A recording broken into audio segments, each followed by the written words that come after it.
Buenos días, mis queridos hermanos. Le ruego a nuestro Dios que nos envíe su Espíritu, que nos capacite para poder entender su verdad, su realidad, su perspectiva. Hoy vamos a tratar el séptimo tema de este marco, Cristo, el divino portador del pecado, que tiene como título Cristo, nuestro sumo sacerdote. Hoy tenemos un tema muy profundo, mis queridos hermanos. Por lo tanto, les ruego que estén muy atentos porque está tocando varias vertientes y necesitamos comprenderlas en toda su profundidad, ¿verdad? Bueno, al menos hasta donde nos fue descubierto en realidad, porque este asunto es bien profundo y con total seguridad vamos a tratar, o sea, vamos a entender algunas cuestiones incluso en la eternidad, ¿verdad? Por lo tanto, vamos a tratar de entrar en nuestro tema porque es un tema bastante profundo. Me ha costado asimilar todo. Es uno de aquellos temas que requiere mucha atención. Por eso he tardado en presentarlo porque últimamente tengo muchas cosas que hacer. Aquí se acerca la primavera, entonces hay muchas cuestiones que hacer, preparativos y no quiero hacerlo un tema con tanta carga, con tanta profundidad. No quiero hacerlo por la tarde cuando estoy más cansado y cuando no estoy muy concentrado, ¿verdad? Y prefiero que sea por la mañana, aunque ahora no es exactamente la mañana, porque ya tuve que hacer ciertas cosas, pero en fin, hay que hacerlo, es el día de preparación y realmente no sé cuándo podría hacerlo, ¿verdad? Porque este día siempre es un día cargado con muchas cosas. Por la tarde tengo un estudio bíblico, por lo tanto no encuentro, literalmente no encuentro el tiempo cuando puedo hacerlo, ¿verdad? Por lo tanto, entremos en nuestro tema, Cristo nuestro sumo sacerdote. Vamos a ver qué es lo que nos trata de transmitir nuestro Dios. Y dice lo siguiente, la justicia demanda que el pecado no sea meramente perdonado, sino que debe ejecutarse la pena de muerte. Y esto necesitamos comprenderlo en toda su profundidad y hoy hablaremos de esto porque el texto nos revela esta realidad, ¿verdad? Pero aquí necesitamos que Cristo tuvo que morir, ¿verdad? Para pagar el precio por el pecado. Y esto sobre todo hay que entender, el sacrificio empieza en la encarnación y termina en la cruz en realidad, ¿verdad? Todo lo que significa la expiación total y completa, la expiación total y completa no porque se termina en el día de la expiación, ¿verdad?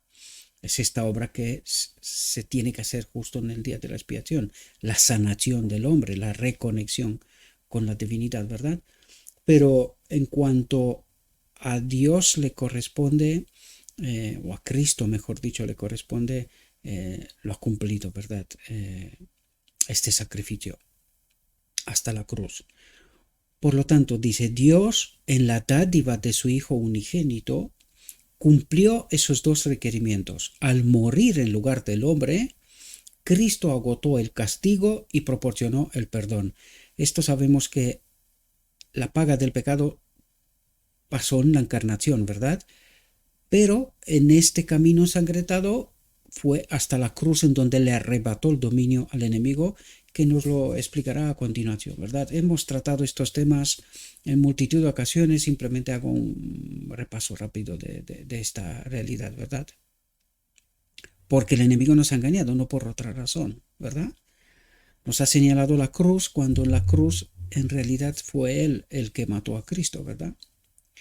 Dice, atentos lo que nos está diciendo aquí, porque es el tema que el hombre, es decir, el enemigo trató de esconder esta realidad al hombre, el hombre no ha comprendido, pero por la gracia divina hoy entendemos esta realidad profunda, ¿verdad?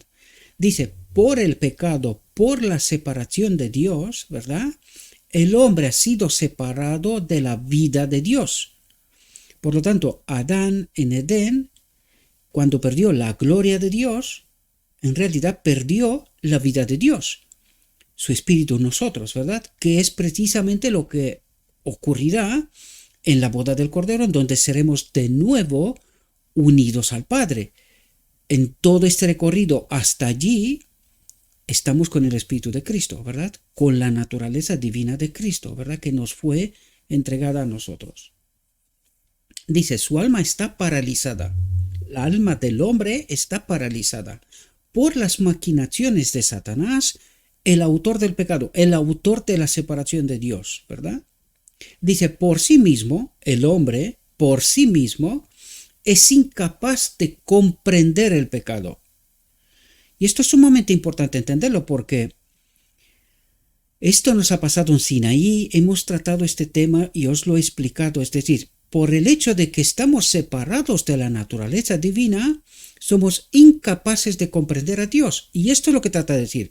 El hombre por sí mismo es incapaz de comprender el pecado, es incapaz de comprender que está separado de esta vida de Dios, de la naturaleza divina, ¿verdad? Dice, incapaz de apreciar la naturaleza divina. Y es justo lo que pasó en Sinaí, ¿verdad? Dios nos manda las tablas de la ley, nos explica, ¿qué tal chicos? ¿Cómo os veis? ¿Vivís conforme con la ley? No. ¿Y qué nos manda como solución? La gloria de Dios en el rostro de Moisés. Pero dice, debido al pecado somos incapaces de apreciar la naturaleza divina, la gloria de Dios mandada tanto en Moisés, que es el tipo de Cristo, como en el Cristo, ¿verdad? Tampoco lo vimos. No vimos nada en el hombre Cristo Jesús, no vimos nada especial, diferente, ¿verdad? Dice, es incapaz de apreciar la naturaleza divina y de apropiarse de ella, ¿verdad? Entender cuál es su mayor necesidad, esta vida de Dios de la cual fuimos separados en Edén, ¿verdad? Nos hemos acostumbrado tanto con estas maquinaciones de Satanás, el autor del pecado, que creemos que Dios nos va a salvar tal cual estamos, ¿verdad? Con simplemente una aceptación de que Cristo ha hecho todo por nosotros, cuando no es exactamente así. Y hay que entender el día de la expiación, ¿verdad? Es una obra conjunta entre Cristo y el hombre. El hombre, si no se somete a la voluntad de Cristo, Cristo no puede hacer absolutamente nada, ¿verdad? Dice, si fuera puesta dentro de su alcance, esta naturaleza divina, dice, si fuera puesta dentro de su alcance, no hay nada en ella que pudiera anhelar su corazón natural. Y es lo que nos está pasando. Es decir, Cristo, en este día de la expiación, que empezó en 1844, trató de unirnos, de revelarnos nuestra mayor necesidad, la justicia de Cristo, su naturaleza divina, ¿verdad? Y dice, nosotros no vemos nada en ella que pudiéramos anhelar con nuestro corazón natural. ¿Y cómo podríamos entender nosotros esta realidad? Precisamente por lo que pasó en 1888. En 1888 nos presenta el mensaje Cristo nuestra justicia, es decir, nuestra mayor necesidad de esta naturaleza divina, que hemos sido separados de ella en Edén, ¿verdad? Por la pérdida de la gloria de Dios de Adán, y nosotros en 1888 no percibimos esta necesidad, y es justo lo que nos está diciendo aquí. Si fuera puesta dentro de nuestro alcance la naturaleza divina, que es lo que intentó Dios en 1888, tanto en Sinaí como la venida de Cristo, pero también en 1888, dice, nosotros no vimos nada en ella que pudimos anhelar con nuestro corazón natural. Por lo tanto, la rechazamos, ¿verdad? Dice, el poder seductor de Satanás está sobre nosotros, sobre el hombre. Todos los ingeniosos subterfugios que puede sugerir el diablo son presentados a su mente para evitar todo buen impulso. ¿Qué es lo que hace el Espíritu de Cristo? Nos da este impulso de inicio, al cual nosotros debemos de seguir. Si no seguimos este impulso hacia la luz, hacia la verdad, hacia lo que Dios trata de revelarnos, nuestra mayor necesidad de la justicia de Cristo, de la vida de Dios, si no seguimos este buen impulso, seremos engañados, ¿verdad? Y es lo que nos ha pasado históricamente. Por eso decimos, no vimos nada en el hombre Cristo Jesús diferente a nosotros, ¿verdad? Cada facultad y poder que Dios le ha dado han sido usados como armas contra el divino benefactor. Es decir, utilizamos todas las bendiciones que Dios nos dio para pervertirlas, utilizarlas en contra de Él, ¿verdad? Nosotros decimos, Dios nos ha bendecido para permanecer en esta tierra. ¿Este es el propósito de Dios? ¿Que el hombre viva en esta tierra caída bajo el dominio del enemigo? ¿Este es el propósito? ¿Por eso nos bendice Dios? ¿O hemos pervertido el propósito de Dios? ¿Dios nos bendice con qué propósito? Para proclamar el Evangelio, para que todo el mundo esté al tanto de esta puerta abierta por Cristo, por el Padre mismo también, ¿verdad? Este sacrificio que salva, que restaura, ¿verdad? ¿Qué hacemos nosotros con las bendiciones que Dios nos manda? De todo, menos lo que debemos, ¿verdad? Dice, así, aunque Dios lo ama al pecador, dice, no puede impartirle con seguridad los dones y bendiciones que desea conferirle. ¿Por qué? Porque el hombre lo pervierte todo. Utiliza esos dones y bendiciones egoístamente, es decir, con un espíritu extraño, en lugar de utilizar con su espíritu todos esos dones y bendiciones con el propósito de Dios para salvar, para restaurar. Sin embargo, nosotros decimos, no, nosotros no nos lo merecemos. ¿Por qué? Porque nosotros trabajamos y nos lo merecemos. Le damos a Dios la parte que le corresponde a Él y ya está. Lo demás es mío, hago lo que quiero yo, ¿verdad? Y en el fondo, ¿qué estamos diciendo? Me gusta este mundo, quiero permanecer aquí. Señor, tú bendíceme y yo voy a estar aquí.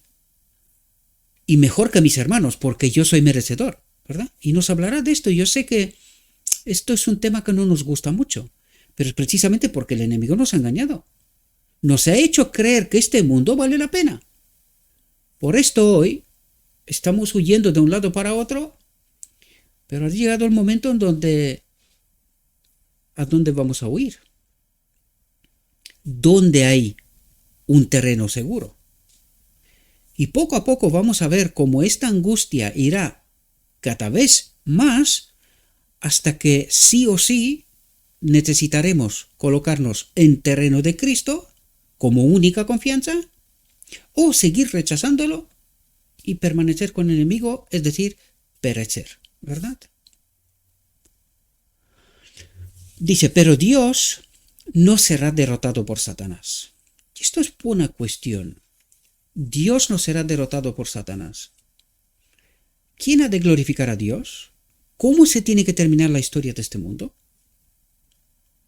Con una generación que comprenda la realidad, lo que Cristo, lo que Dios, el Padre y Cristo hicieron para salvar al hombre. Han de glorificar tal como Cristo lo hizo a la ley, al Padre, la justicia, ¿verdad? Para que de este modo se termine el conflicto. No solo Cristo tenía que haber obedecido, sino que el hombre también, porque ¿qué es lo que hace Cristo precisamente en el día de la expiación? ¿Qué es lo que nos trata de explicar? Que Él hace sanación, nos restaura total y completamente. ¿Y esto qué significa? Vivir como Cristo vivió. Comprender qué es lo que ocurre hasta la boda del Cordero, en la boda del Cordero y después de la boda del Cordero, que es el evento más importante de toda la historia de la humanidad. ¿Verdad? No lo digo yo, está escrito. ¿Sí? Dice, envió a su Hijo al mundo para que, por haber tomado la naturaleza y formas humanas, y cómo nos ha engañado el enemigo presentándonos un Cristo que no es como nosotros, ¿verdad? Nos ha presentado un Cristo Dios, pero no como yo, ¿verdad? La humanidad y la divinidad combinadas en Él, es decir, el Padre, que es la naturaleza divina, Y la naturaleza humana, que es la naturaleza de Cristo, ¿verdad?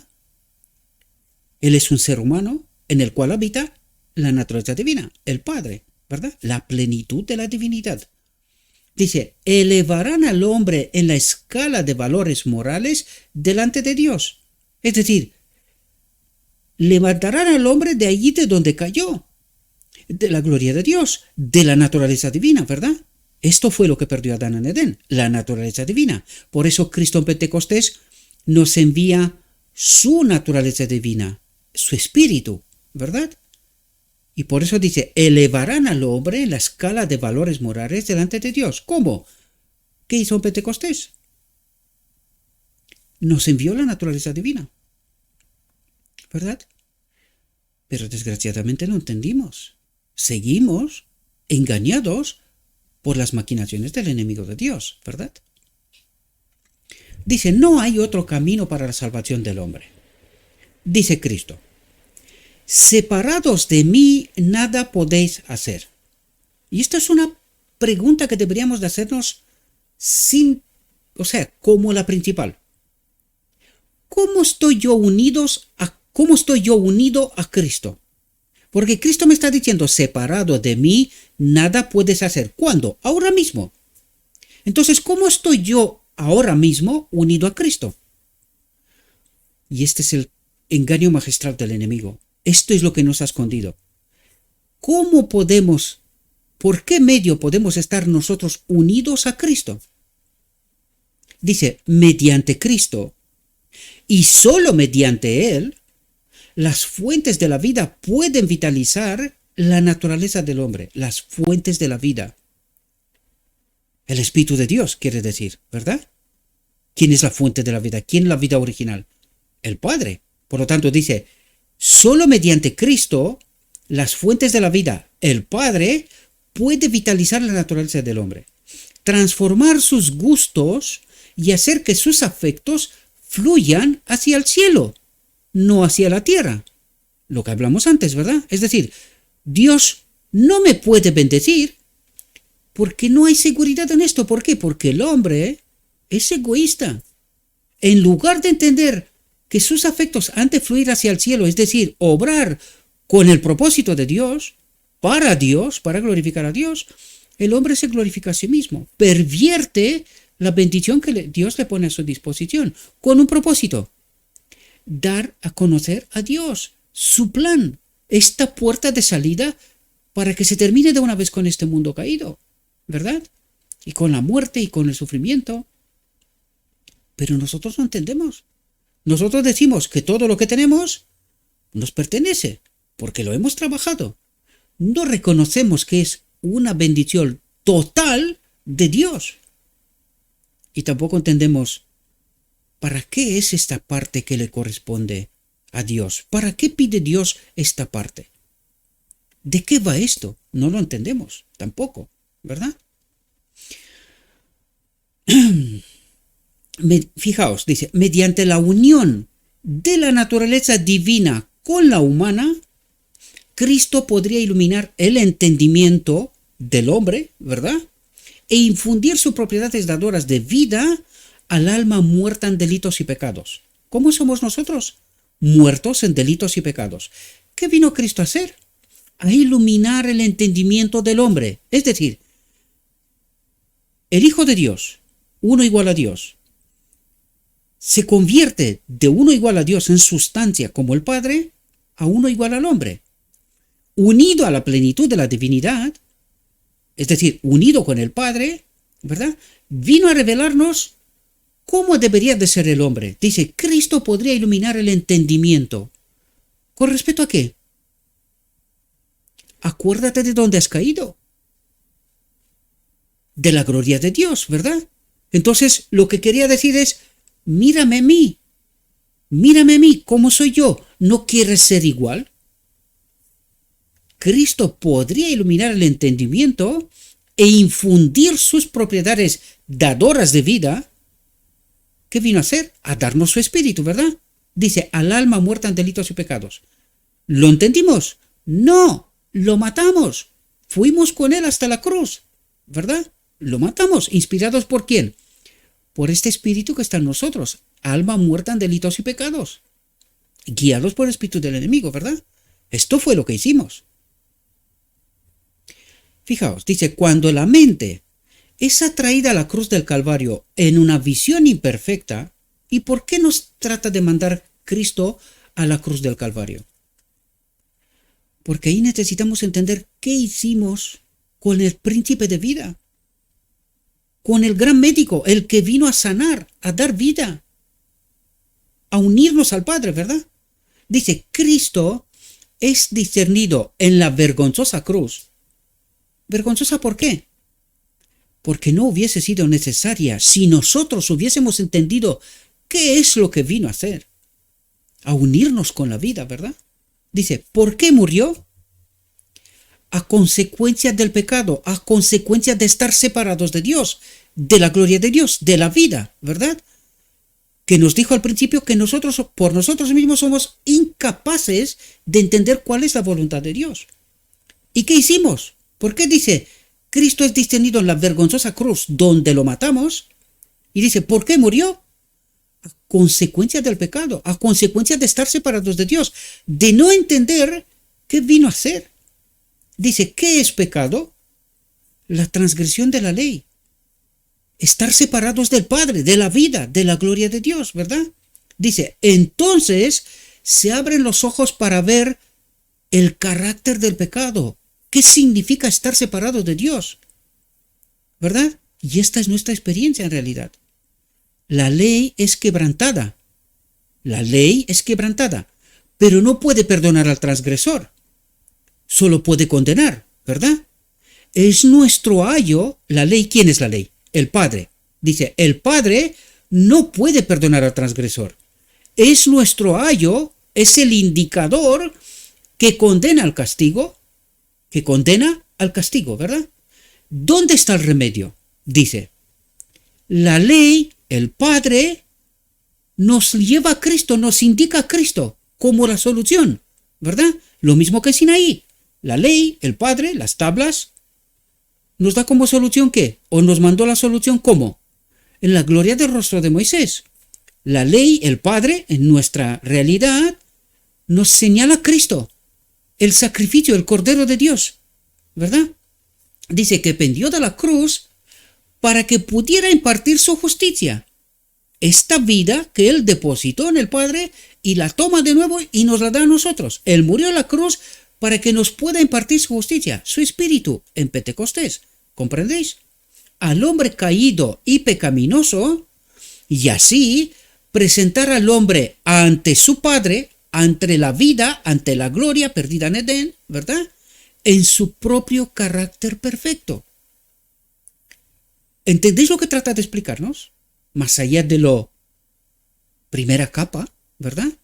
¿Cuánto entendimiento hay aquí, verdad? ¿Y cómo se puede entender esto? Solo de una manera. ¿Por dónde empezó la reflexión? Unidos al Espíritu. Solo mediante Cristo, su naturaleza divina, que nos impartió a nosotros, se puede entender la verdad. Pero para eso necesitamos estar sometidos a Cristo, ¿verdad? Para eso está el Evangelio en realidad. Dice, en la cruz, Cristo no solo mueve a los hombres al arrepentimiento hacia Dios por la transgresión de la ley divina, pues aquel a quien Dios perdona hace primero que se arrepienta. Es decir, cuando miramos la cruz, entendiendo lo que acabo de explicaros, que allí nosotros matamos al Cordero de Dios, al Príncipe de Paz, al gran médico que vino a sanarnos, es decir, que nos una con el Padre, ahí sentimos una vergüenza y un arrepentimiento tan profundo, y todo esto viene por Cristo, solo mediante Él, nos lo dijo antes, ¿verdad? Pues aquel en quien Dios perdona hace primero que se arrepienta de lo que ha hecho, ¿verdad? Y que entienda la realidad, sino que Cristo ha satisfecho la justicia. Se ha ofrecido a sí mismo como expiación. Su sangre borbotante, su cuerpo quebrantado, satisfacen las demandas de la ley violada y así salva el abismo que ha hecho el pecado. Salva el abismo que ha hecho el pecado. Es decir, nos ayuda a entender qué hicimos con Él nos recuerda por qué nos está pasando lo que nos acaba de explicar hasta aquí, ¿verdad? ¿Por qué matamos a Cristo? Porque estábamos separados de Dios, ¿verdad? Y dice, cuando entendemos esta realidad, así salva el abismo que ha hecho el pecado. Es decir, nos arrepentimos. Entendiendo esta realidad, nos arrepentimos. Y pedimos ser de nuevo unidos a la vida, ¿verdad? Sufrió en la carne para que con su cuerpo magullado y quebrantado pudiera cubrir al pecador indefenso. La victoria que ganó con su muerte en el Calvario, atentos a lo que dice, ¿por qué murió en el Calvario? La victoria que ganó con su muerte en el Calvario destruyó para siempre el poder acusador de Satanás sobre el universo y silenció sus acusaciones de que la abnegación era imposible en Dios y por lo tanto no era esencial en la familia humana. Es decir, el enemigo dijo que la ley de Dios no era buena. Por lo tanto, sabemos que Dios tenía que morir. ¿Por qué? Porque su ley no era buena. Y por eso muere Cristo, ¿verdad? Por eso entendemos, uno igual a Dios se convierte en uno igual al hombre. Es decir, tiene abnegación. Dios se rebaja a nuestra condición y desde esta condición nos salva. Refutando la acusación del enemigo, ¿verdad? Diciendo, destruyó para siempre el poder acusador de Satanás sobre el universo y silenció sus acusaciones de que la abnegación era imposible en Dios y por lo tanto no era esencial en la familia humana. Ahora entendemos por qué Cristo se sometió, tuvo abnegación, se sometió hasta la cruz, la muerte, pero no desobedeció, demostró que la ley de Dios sí era buena y demostró que el hombre también puede ser abnegado, ser sometido a la voluntad de Dios. Por lo tanto, es esencial en la familia humana estar abnegado hacia Dios, sometido a Dios, ¿verdad? Eso es lo que trata de decirnos. Enseguida hablaremos un poco más sobre esto porque hay una parte que trata justo este asunto. Ahora fijas una cosa y preguntémonos honestamente ¿por qué incluye este asunto aquí? Porque Dios trata de despertar a su pueblo engañado. Por eso nosotros decimos que la doctrina de la Trinidad es el culmen de la apostasía de este pueblo. Anteayer hablé con alguien que es teólogo, que estudió la carrera de teología, ¿verdad? Y que yo le expliqué de la doctrina de la Trinidad, que es falsa, ¿verdad? Que es apostasía, y no se lo creía, ¿verdad?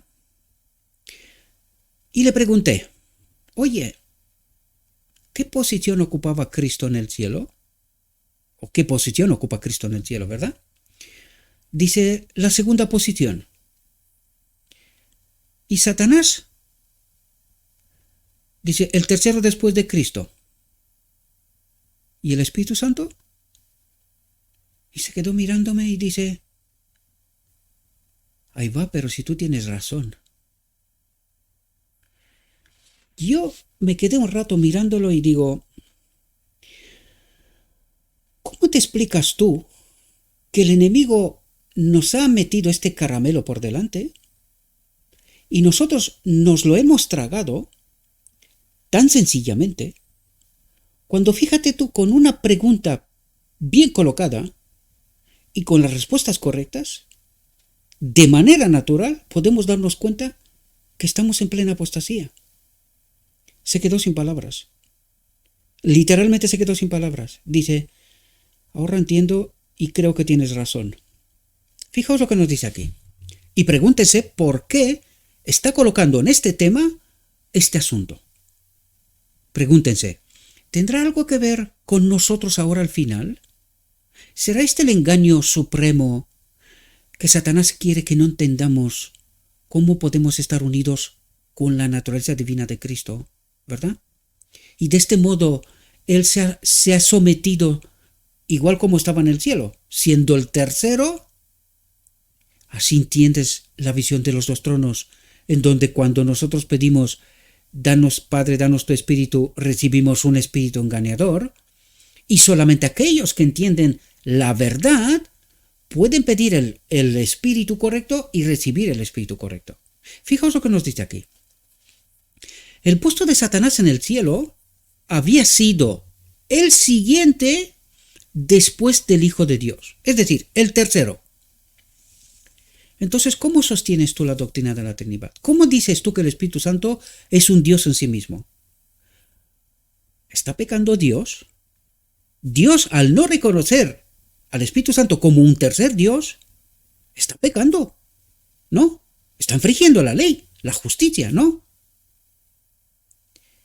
Cuando piensas profundamente, querido, querida, y te das cuenta que estamos engañados y cuánto de profundamente, ¿verdad? Porque qué sencillo es contestar a esto. ¿Qué posición? Y háganse la pregunta, ¿qué posición nos dice el Evangelio que ocupaba el Espíritu Santo? Porque incluso la Biblia nos habla de que el enemigo estaba el tercero en posición después de Cristo. ¿Es Dios el que anula la posición del Espíritu Santo? Y si no, ¿quién es el Espíritu Santo? ¿Es esto importante para que cuando nosotros pedimos a Dios que nos envíe su Espíritu, que es el Espíritu del Padre y el Espíritu de Cristo, ¿verdad? El Espíritu Santo.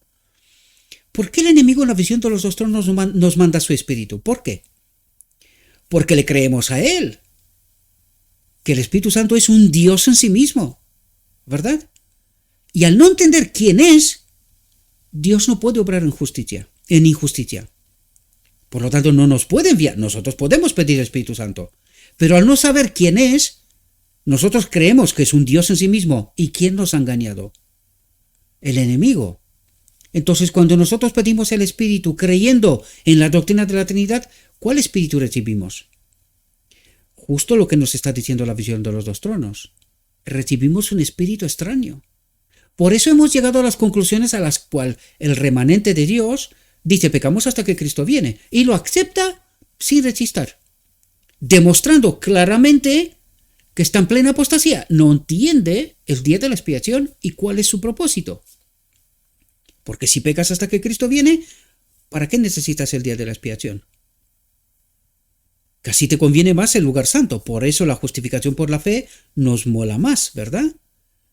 Porque nosotros lo único que necesitamos es sangre, sangre, sangre, pero sin ser sanados, ¿verdad? Sin ser santificados, sin que se erradique el pecado de en medio del pueblo de Dios. Por lo tanto, recalco una vez más, no entendemos el día de la expiación. Pregunto, ¿y por qué no lo entendemos? Porque nosotros pedimos el Espíritu Santo y un espíritu engañador que simula ser lo que no es, actúa, sigue engañando, ¿verdad? Su poder había sido degradante, el del enemigo, ¿verdad? Pero, dice, el siguiente después del Hijo de Dios, era el primero entre los ángeles, el primer ser creado. Por lo tanto, ¿quién está en el marco de la divinidad? El Padre y Cristo. ¿Y quién es el Espíritu Santo? El que en la encarnación Cristo se despoja de él, de su naturaleza divina, la deposita en el Padre para que luego, después de la resurrección, lo pide y nos lo envía a nosotros en Pentecostés.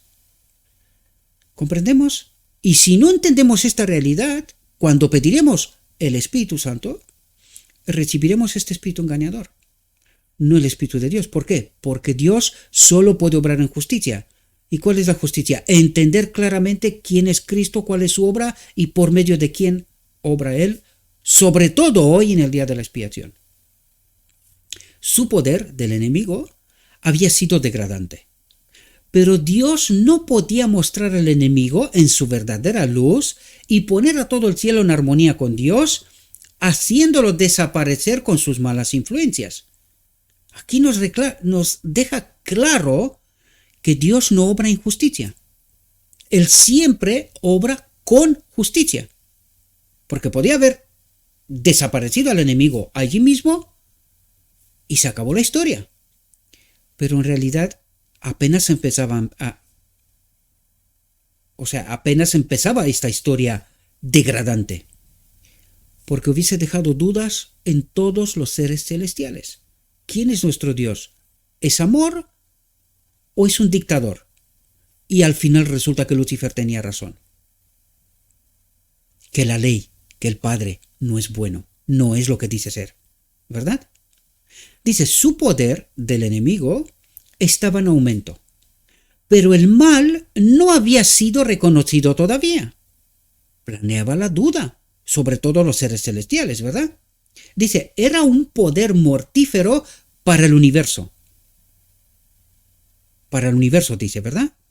Pero por la seguridad de los mundos y del gobierno del cielo, era necesario que se desarrollara y revelara en su verdadero carácter. ¿Y cómo iba a demostrar Dios al universo que Él es justo? Primero, uno igual a Dios, su Hijo, se despoja de sí mismo, viene como hombre y demuestra que la ley de Dios es buena, que se puede obedecer, que las acusaciones del enemigo son falsas, ¿verdad? Pero no para aquí la demostración. Dios se comprometió que el hombre también obedecerá. También demostrará que la ley es buena. ¿Cómo? Justo en el día de la expiación. En el día de la expiación, el hombre será sanado, restaurado, purificado. Y a partir de este momento, todavía en esta tierra, por un lapso pequeño de tiempo, igual que Cristo, ¿verdad? Demostrará, glorificará a Dios, demostrará que la ley es buena. Vivirá en plena conformidad con el carácter de Dios. Y por eso es tan necesario entender por qué la boda del Cordero. ¿Qué es lo que tiene que ocurrir ahí? Y esto, el remanente no lo entiende, porque el enemigo, muy astutamente, lo ha escondido. Hablemos de abnegación, como lo dijimos antes. La abnegación de Dios. Y me fui al diccionario para tratar de entender qué significa en realidad esta abnegación. Y fijaos lo que dice. Renuncia voluntaria a los propios deseos. Esto, lo que está puesto con verde justo detrás del título, es la explicación del diccionario, ¿verdad? ¿Qué es lo que significa la abnegación? Y lo puse porque seguramente yo no la entendía con toda su profundidad y seguramente alguien más pues estará como yo que no la había entendido. Por esto la coloqué para que no haya dudas y que luego podamos entender de qué nos habla, ¿verdad? Dice, ¿qué es la abnegación? Renuncia voluntaria a los propios deseos, afectos o intereses en beneficio de otras personas. Es decir, esto hizo Cristo. Esto es despojarse de sí mismo. Renuncia voluntaria a quien era, a su naturaleza divina, ¿verdad? Y con esta abnegación vino y vivió en esta tierra, demostrando que la ley de Dios es buena.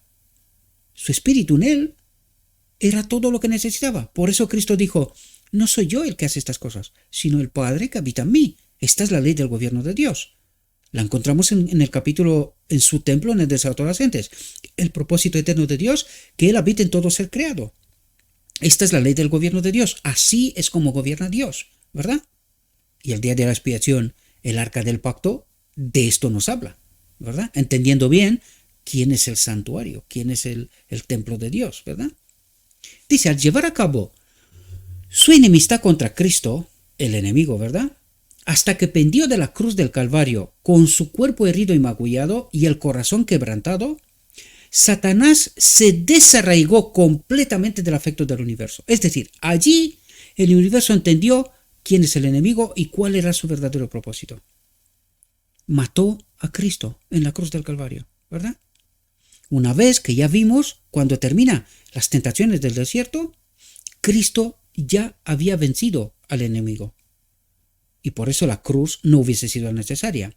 Pero en la cruz, el enemigo se delata. ¿Quién es y cuál era su verdadera intención? ¿Verdad? Entonces se vio que Dios se había negado a sí mismo en su Hijo, el Padre se había negado a sí mismo en su Hijo, entregándose por los pecados del mundo porque amaba a la humanidad. El Creador fue revelado en el Hijo del Dios infinito. El Creador, el Padre, fue revelado en el Hijo del Dios infinito. Por eso le dice a Felipe, ¿cómo estoy desde hace tanto tiempo con vosotros y no me has conocido? ¿No entiendes cómo obro yo? ¿Verdad? ¿Qué es lo que hago yo? Y esto es por donde empezamos la reflexión, ¿verdad? Nos estaba explicando, separados de Dios, somos incapaces de entender a Dios y sus obras, su plan de rescate, de salvación para nosotros, ¿verdad? Dice, aquí fue contestada para siempre la pregunta, ¿puede haber abnegación en Dios, en el Padre? Dice, Cristo era Dios y condescendió en ser hecho carne, asumió la humanidad. Recuerden que para poder entender bien esto, el Padre y Cristo son una, siempre lo han sido, incluso en esta tierra. Cristo vino unido al Padre, con la vida en Él, con la gloria de Dios en Él, ¿verdad? Y esto es lo que nos está diciendo. Dios el Padre tuvo abnegación. ¿Cómo? Entregó a Cristo. Cristo era Dios, uno igual al Padre, condescendió en ser hecho carne, hombre, ¿verdad? Asumió la humanidad totalmente y se hizo obediente hasta la muerte para que pudiera padecer el sacrificio infinito. Y esto significa que este uno igual a Dios ya no existe. Esta naturaleza divina del cual Cristo se despoja, nos la da a nosotros, ¿verdad? Porque en Él habita la fuente original de la vida, el Padre. El Creador fue revelado en el Hijo del Dios infinito. En Cristo habita la plenitud de la divinidad. ¿Quién es la plenitud de la divinidad? El Padre, ¿verdad? Dice, Cristo soportó cualquier sacrificio que un ser humano pueda sufrir. A pesar de que Satanás ejerció todo esfuerzo posible para seducirlo con tentaciones, pero mientras mayores fueron las tentaciones, más perfecto fue el sacrificio, ¿verdad? En su naturaleza humana y divina combinadas, Cristo soportó todo lo que era posible que el hombre soportara en el conflicto con Satanás. Y aquí demuestra, ¿podría haber obedecido Adán? ¿Adán y Eva? ¿Podrían haber obedecido? Sí, Adán y Eva estaban en esta misma condición de Cristo. La naturaleza divina humana, ¿verdad? Él estaba unido a la vida, a la gloria del Padre, ¿verdad? Podía haber obedecido. Pero por alguna extraña razón no lo hicieron. Dice, obediente e inmaculado hasta lo último, murió por el hombre como su sustituto y garantía, soportando todo lo que el hombre tuviera que soportar debido al engañoso tentador, para que el hombre venciera, cosa que el remanente no se lo cree, para que el hombre venciera, siendo participante de la naturaleza divina. Y ahora os pregunto yo, ¿cómo de importante es entender quién es el Espíritu de Cristo o el Espíritu Santo? ¿Cómo de importante es? Pues es importante porque en el día de la expiación, Cristo, su Espíritu, es el que hace la obra en este templo, ¿verdad? Y si nosotros creemos la doctrina de la Trinidad, que es un invento del enemigo, ¿en quién confiamos nosotros? ¿En Dios o en el enemigo? Y si confiamos en el enemigo y en sus doctrinas, ¿podemos estar unidos o participantes de la naturaleza divina? Y me encantaría que digáis, sí, ¿vale? ¿Y cómo llegasteis a estas conclusiones? ¿Pecamos hasta que Cristo viene? ¿Con la naturaleza divina? ¿Con el Espíritu de Cristo? ¿Sí? ¿Nos lleva al engaño? Deberíamos de despertar, mis queridos hermanos. Por eso os planteo las cosas que os planteo para que podamos despertar, que nos demos cuenta que esto no es solamente un cuento, ¿verdad? Alguien viene, constantemente cuando hablo de esto, encuentro a muchos hermanos que me ponen no me gusta. Cada uno tiene que hacer lo que quiere hacer en conciencia. Pero mi deber es tratar de despertar a cuantos más, mejor.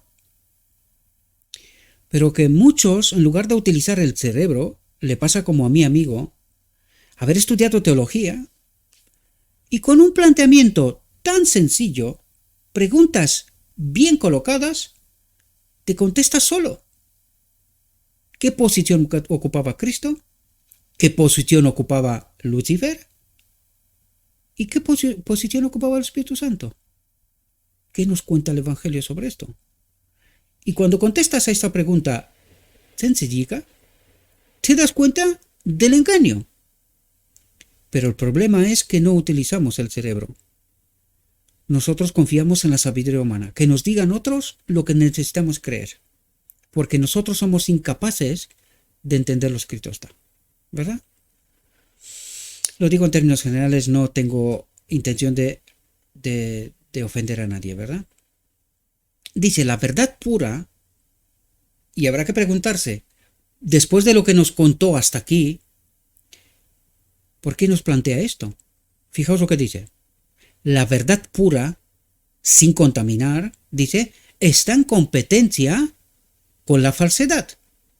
Es decir, este es el Armagedón de nuestra mente, la batalla por nuestra mente, ¿verdad? ¿Quién vencerá? ¿A quién creeremos? ¿Las doctrinas del enemigo? ¿Su Trinidad? ¿O creeremos la deidad del Padre, el único Dios verdadero, y Cristo su Hijo es Dios? ¿Por qué? Porque en él habita el Padre. La plenitud de la divinidad, ¿verdad? Y que haber adoptado la naturaleza del hombre en su deidad, en su divinidad, ¿verdad? Lo que os cuento está escrito, lo hemos tratado, para los que siguen. Los que no siguen, pues para atrás y volver a ver aquellos materiales, porque está escrito, no os cuento historias, ¿verdad? Por lo tanto, dice, la verdad pura, sin contaminar, está en competencia con la falsedad. La honradez y la integridad con la astucia y la intriga. En todo aquel que, como Cristo, está dispuesto a sacrificarlo todo, aun la dádiva misma, es decir, aun la vida misma, esta es la dádiva de Dios, por causa de la verdad. ¿Estamos dispuestos a dejarlo todo y proclamar lo escrito está en contra del relato oficial? ¿Estamos dispuestos que el mundo entero hable contra nosotros, pero nosotros permanecer firmes y no dejarnos comprados por la falsedad, por la astucia, por la intriga? ¿Estamos dispuestos a ir a la cruz? ¿A tener esta abnegación que tuvo Cristo? ¿A renunciar a mí mismo para cumplir el propósito de Dios, glorificar a Dios? No es fácil resistir a los deseos de Satanás. Se necesita aferrarse firmemente de la naturaleza divina de Cristo. Lo voy a decir así, porque es así como debemos de entenderla. Se necesita aferrarse firmemente de la naturaleza divina de Cristo, desde el principio hasta el fin, o no se logrará hacerlo. Y esto es lo que le pasa a la mayoría. Por esto la mayoría se perderá, ¿verdad? Con la victoria obtenida en la cruz del Calvario, Cristo abre claramente el camino para el hombre y así le hace posible que guarde la ley de Dios, que esté unido a Dios, porque es la única forma en cual puede guardar la ley de Dios, ¿verdad? Que esté unido a esta naturaleza divina, mediante el camino, la verdad y la vida, mediante Cristo. Y dice, no hay otro camino. No existe. O es este o no hay. Por eso es tan importante entender cómo obra Cristo en el día de la expiación. Sobre todo, ¿quién es el Espíritu?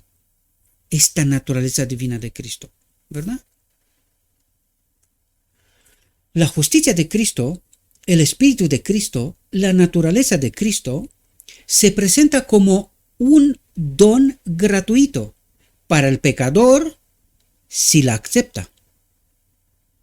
¿Y cómo puede el pecador aceptar este don gratuito si no entiende el Evangelio?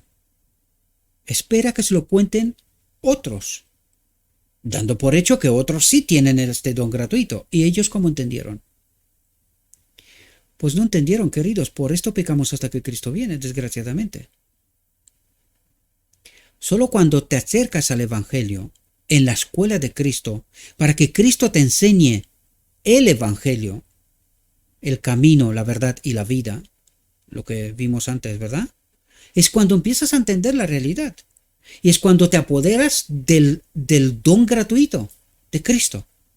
De otro modo, este espíritu engañador simulará que estamos bien, estamos donde tenemos que estar, conocemos la verdad, la sabemos y no hace falta más. Lo tenemos claro. Tan claro que a lo mejor nos vamos a encontrar en este tren rápido que va directamente a la perdición. Hasta que no abrimos las puertas y las ventanas del alma para recibir de Cristo, de este don gratuito, pereceremos. Solo mediante el carácter justo de Jesucristo, el hombre puede acercarse a Dios. Cuando dice el carácter justo de Jesucristo, habla de esta naturaleza divina, que nos la envió a nosotros, su Espíritu en nosotros, ¿verdad? Y este es el carácter que nos dará entrada a la boda del Cordero. Aquí, por lo tanto, ¿qué es lo que quiere decir? Cuando recibiremos el Espíritu, este don gratuito, somos salvos. Podemos acudir a la boda del Cordero. Este Espíritu, este don gratuito, esta naturaleza de Cristo, obra en nosotros este carácter, igual que en Cristo, ¿verdad? Y podemos acudir a la boda del Cordero y el Padre dará su aceptación de esta obra hecha por Cristo mismo, ¿verdad? Como sumo sacerdote que está dentro del velo, de tal manera inmortalizó Cristo al Calvario, que aunque vive para Dios, muere continuamente para el pecado. Es decir, para mí y para ti. Muere continuamente, allí en el lugar santísimo, muere continuamente para el pecado. De esa manera, si peca algún hombre, tiene un abogado ante el Padre. Tiene perdón. Todavía hay sangre. Eso es lo que quiere decir. Resucitó de la tumba circuito de una nube de ángeles de admirable poder y gloria. La deidad y la humanidad combinadas. ¿Cómo resucita Cristo? Los ángeles dicen, ven, tu Padre te llama. La divinidad. La deidad y la humanidad combinadas. La deidad, ¿quién es el único Dios verdadero?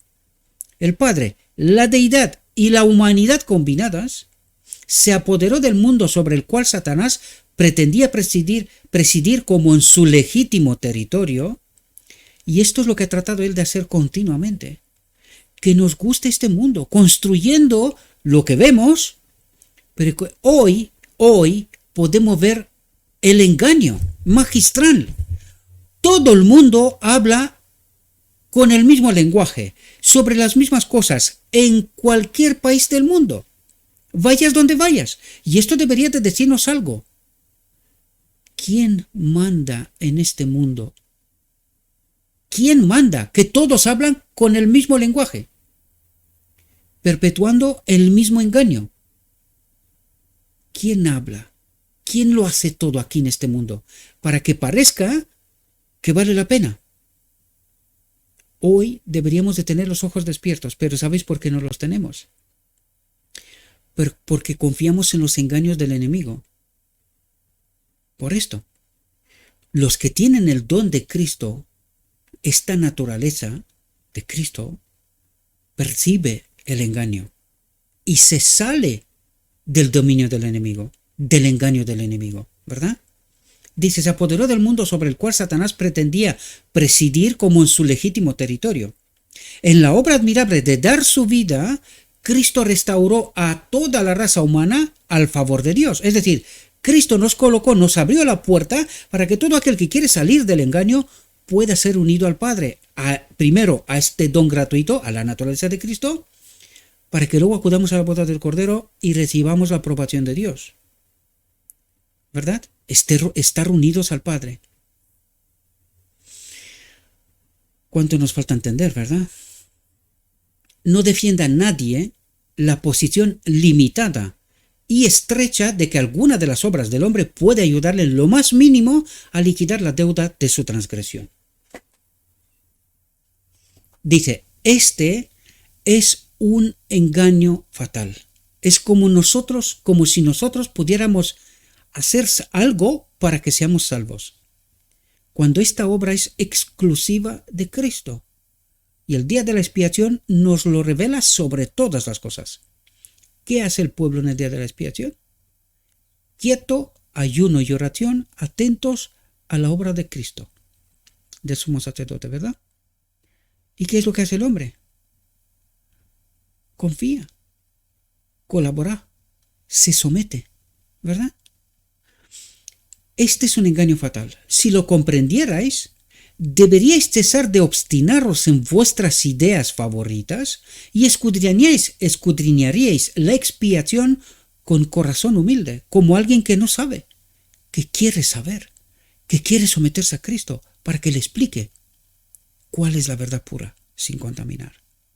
Este asunto es tan oscuramente comprendido que miles y miles que pretenden ser hijos de Dios son hijos del maligno. Qué fuerte, ¿verdad? Porque dependen de sus propias obras. Dios siempre demandó buenas obras. La ley las demanda. Pero porque el hombre se colocó en el terreno del pecado donde sus buenas obras no tenían valor, solo puede servir la justicia de Cristo, la naturaleza divina de Cristo, su espíritu en nosotros. Solo puede servir la justicia de Cristo. Cristo puede salvar hasta lo último porque siempre vive para interceder por nosotros. Todo lo que el hombre tiene la posibilidad de hacer por su propia salvación, atentos, es aceptar la invitación. El que quiera, tome del agua de la vida gratuitamente. No hay ningún pecado que pueda cometer el hombre para el cual no se haya hecho provisión en el Calvario. De esa manera la cruz, con fervientes exhortaciones, continuamente ofrece al pecador una expiación completa. El arrepentimiento y el perdón. Al acercarse a la cruz del Calvario, se ve allí un amor sin paralelo.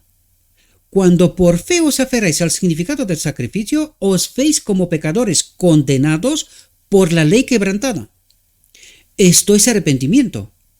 Ya lo hablamos antes, ¿verdad? Cuando entendemos qué hicimos una y otra vez, nos damos cuenta y dice, esto es arrepentimiento. Cuando venís con corazón humilde, encontráis perdón. Pues Cristo, Jesús, está representado como estando continuamente entre el altar, donde ofrece momento tras momento el sacrificio por los pecados del mundo. Recibimos perdón, pero no antes de entender qué hicimos, de arrepentirnos. Antes de entender el Evangelio, la verdadera obra de Cristo, ¿verdad? Dice, es ministro del verdadero tabernáculo. ¿Quién es el verdadero tabernáculo? ¿Dónde ocurre el día de la expiación? ¿Qué purifica él? Para que podáis entender esto, hay que ver el capítulo en su templo. Y hay un párrafo que nos habla del propósito eterno de Dios, y léanlo con atención. Vais a ver cuál es el tabernáculo, el ministro del verdadero tabernáculo, verdadero santuario, verdadero templo, que somos nosotros. Aquí ha de ocurrir el día de la expiación, que el Señor levantó y no hombre. Las obras simbólicas del tabernáculo judío, no poseen más virtud alguna. Qué importante es esto, ¿verdad? No debe realizarse más una expiación simbólica, diaria y anual. Pero el sacrificio expiatorio efectuado por un mediador es esencial debido a que se cometen pecados continuamente. Jesús está oficiando en la presencia de Dios. El verdadero santuario está en el cielo, oficiando el verdadero Cordero delante de Dios, ofreciendo ¿qué? su sangre, ¿verdad? Ofreciendo su sangre derramada como si hubiera sido la de un cordero sacrificado. Jesús presenta la oblación ofrecida por cada ofensa y cada falta del pecador de la cual se arrepiente, ¿verdad? Porque si no, entonces tendrían que ser salvos todos sin más. Y esto no es así. Hay que entender muy bien de lo que nos habla, ¿verdad? Dice, Cristo, nuestro mediador, Cristo ser humano que está en el lugar santísimo, en el trono con el Padre, ¿verdad? Dice, y el Espíritu Santo, su espíritu, su naturaleza divina, ¿verdad?, que nos ha sido dada a nosotros, están intercediendo constantemente en favor del hombre. Pero el Espíritu no ruega por nosotros, como lo hace Cristo delante del Padre, con su sangre, ¿verdad?, quien presenta su sangre derramada desde la fundación del mundo. Y dice, su sangre derramada desde la fundación del mundo. ¿Cuándo se derramó sangre en la fundación del mundo? Ahí necesitamos entender qué pasó en la encarnación, queridos. ¿Qué pasó en el principio? Cuando Él, con esta abnegación, se sometió a la voluntad del Padre, para cuando aparece el pecado, el hombre caerá, Cristo se convertirá de uno igual a Dios a uno igual al hombre, ¿verdad? El Espíritu actúa sobre nosotros, sobre nuestro corazón, instándonos a la oración y al arrepentimiento, a la alabanza y al agradecimiento. La gratitud que fluye de nuestros labios es el resultado de la acción del Espíritu sobre las cuerdas del alma, en santos recuerdos que despiertan la música del corazón. Los servicios religiosos, las oraciones, la alabanza, la confesión arrepentida del pecado ascienden desde los verdaderos creyentes como incienso, como oración ante el santuario celestial, ante Cristo, ¿verdad? Pero al pasar por los canales corruptos de la humanidad, se contaminan de tal manera que a menos que sean purificados por sangre, nunca pueden ser de valor ante Dios. No ascienden en pureza inmaculada y a menos que el intercesor que está a la diestra de Dios presente y purifique todo por su justicia, no son aceptables ante Dios.